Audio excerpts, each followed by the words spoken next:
Good afternoon sir, मनोहर Kesari, news x और India news से sir चुनाव आयोग लगातार क्लेरिफाई कर रहा है और कह रहे हैं सारे डाटा जो है सो मिसलीड करने वाले हैं, लेकिन आज भी राहुल गांधी ने इस बात को कहा है कि महाराष्ट्र में 1 करोड़ मतदाता जोड़ा गया, वोटों का हेराफेरी लगातार किया जा रहा है।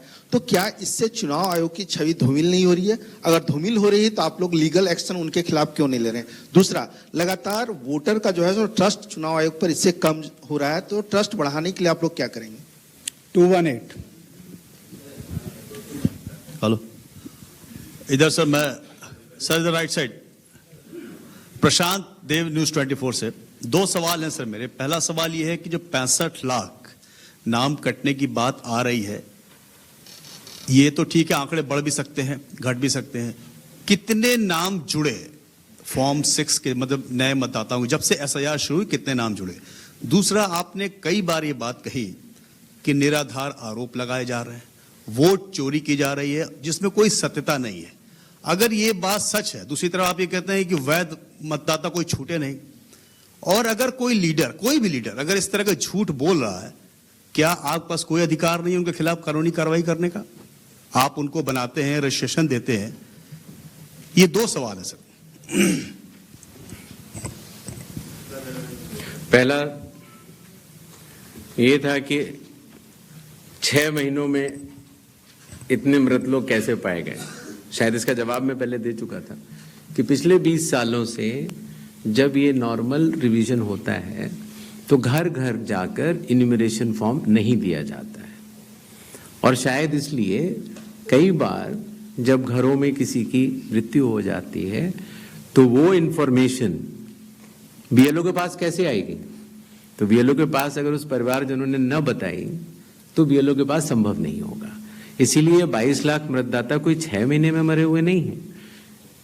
ये वो मृत मतदाता हैं जो लगभग पिछले 20 सालों में रिकॉर्ड करने से छूट गए, और इन्यूमरेशन फॉर्म की वजह से ये सत्य सामने आ रहा है।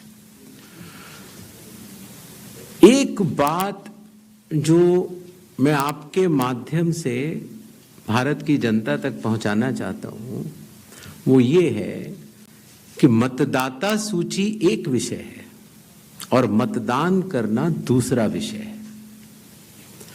मतदाता सूची में किसी का नाम गलत आ सकता है, अगर बूथ लेवल ऑफिसर से गलती हुई हो या राजनीतिक दलों ने उस पर ध्यान न दिया हो, तो किसी भी व्यक्ति का नाम मतदाता सूची में गलत आ सकता है।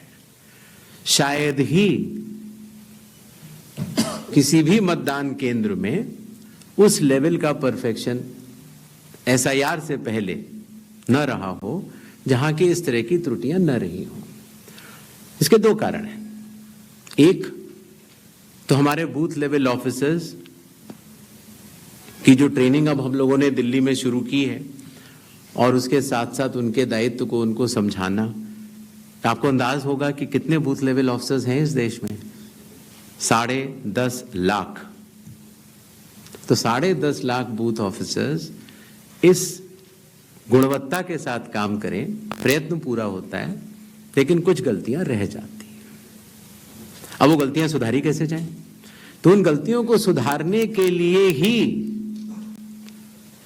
चुनाव आयोग ने जिन जिन राजनीतिक दलों को मान्यता दी है, उन दलों को ही यह अधिकार दिया है कि आपके जिला अध्यक्ष बूथ लेवल एजेंट्स को नामित कर सकते हैं, और वो उनको सूची भी दी जाएगी और वो उसको शुद्ध भी कर सकते हैं।